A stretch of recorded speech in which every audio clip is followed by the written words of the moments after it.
फटाक 30 सेकंड में खबरें डाउनलोड कीजिए तक ऐप।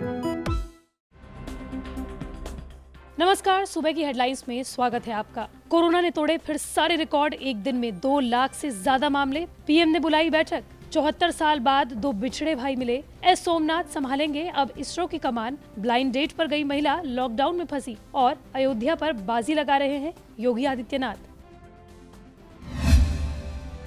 देश में तीसरी लहर की खौफ के बीच पहली बार 24 घंटे के भीतर कोरोना वायरस के 2 लाख से ज्यादा मामले मिले। 13 जनवरी को 2,45,000 कोरोना केस और 279 मौतें दर्ज की गई। उधर दिल्ली में भी 24 घंटों में 27,000 से ज्यादा नए मामले दर्ज किए गए।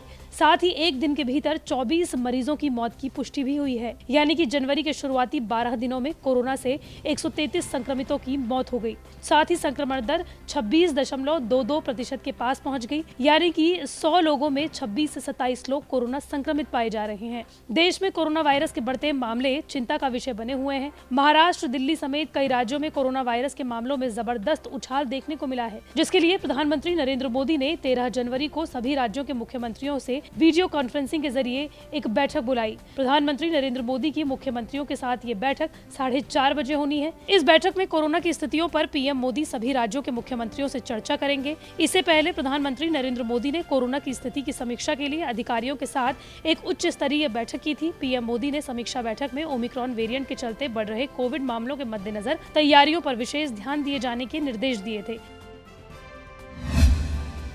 विक्रम साराभाई स्पेस सेंटर यानी कि वीएसएससी के निदेशक और इसरो के प्रमुख वैज्ञानिक एस सोमनाथ भारतीय अंतरिक्ष अनुसंधान संगठन यानी कि इसरो के नए चीफ बनाए गए हैं। तिरुवनंतपुरम के वीएसएससी के डायरेक्टर एस सोमनाथ देश के बेहतरीन रॉकेट टेक्नोलॉजिस्ट और एरोस्पेस इंजीनियर हैं।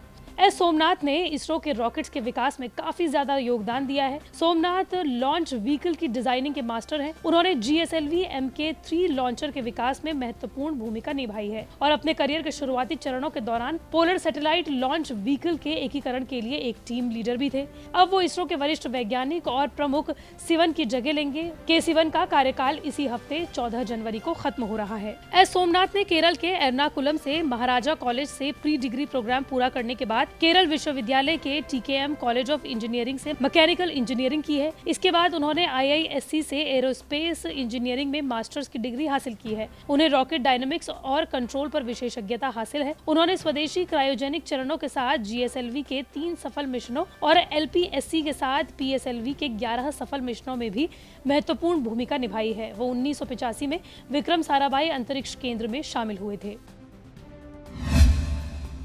करतारपुर कॉरिडोर फिर 2 दिलों को मिलाने का जरिया बना है। इस बार कॉरिडोर के कारण 74 साल बाद 2 बिछड़े भाइयों की मुलाकात हुई है। ये दोनों भाई भारत पाकिस्तान बंटवारे के कारण एक दूसरे से अलग हो गए थे। दोनों भाइयों की पहचान मोहम्मद सिद्दीक और भारत में रहने वाले उनके भाई हबीब उर्फ शैला के नाम से हुई है। पाकिस्तानी मीडिया ARY न्यूज की रिपोर्ट के मुताबिक 80 साल के मोहम्मद सिद्दीक पाकिस्तान के फैसलाबाद शहर में रहने वाले हैं। वो बंटवारे के वक्त अपने परिवार से अलग हो गए थे। उनके भाई हबीब उर्फ शैला भारत के पंजाब में रहते हैं। करतारपुर कॉरिडोर में इतने लंबे समय बाद एक दूसरे को देख दोनों की आंखें भर आई और वो दोनों भावुक हो गए। सोशल मीडिया पर इन दोनों भाइयों की मुलाकात का एक वीडियो शेयर किया जा रहा है। इसमें दोनों अपने अपने रिश्तेदारों के साथ करतारपुर कॉरिडोर में दिखाई दे रहे हैं। मुलाकात के दौरान दोनों भाई एक दूसरे को देखकर भावुक होते हुए नजर आ रहे हैं और गले लगाते हुए नजर आ रहे हैं। एक महिला पहली बार डेट के लिए एक अनजान शख्स के घर पहुंची, लेकिन तभी वहां लॉकडाउन लग जाता है और महिला को उस शख्स के साथ 1 या 2 दिन नहीं बल्कि पूरा 1 हफ्ता गुजारना पड़ता है। जी हाँ, ये घटना है चीन के झेंगझो शहर की। दरअसल वांग नाम की एक महिला 5 जनवरी को एक अनजान शख्स से मिलने के लिए उनके घर ब्लाइंड डेट पर गई थी, लेकिन तभी खबर आई कि शहर में लॉकडाउन लग गया है और इस वजह से महिला वहीं फंसकर रह गई। वांग ने शंघाई के द पेपर को बताया कि जब वो झेंगझो पहुंची, वहां अचानक से लॉकडाउन लग गया। किसी को भी कहीं भी जाने की अनुमति नहीं थी, जिसकी वजह से उसे उसी शख्स के घर पर रहना पड़ा। वांग ने बताया कि उनके घर वाले उनकी शादी के लिए लड़के तलाश रहे थे। उन्होंने वांग के लिए 10 लड़के देख रखे थे। उन्हीं लड़कों से मिलने के लिए वांग झेंगझो शहर आई थी। इन्हीं लड़कों में से एक लड़का वांग को अपनी कुकिंग स्किल्स दिखाना चाहता था और इसके लिए उसने वांग को अपने घर पर बुलाया। कई दिनों से चल रही तमाम अटकलों को विराम देते हुए बीजेपी आलाकमान ने तय किया है कि मुख्यमंत्री योगी आदित्यनाथ अयोध्या से विधानसभा चुनाव लड़ेंगे।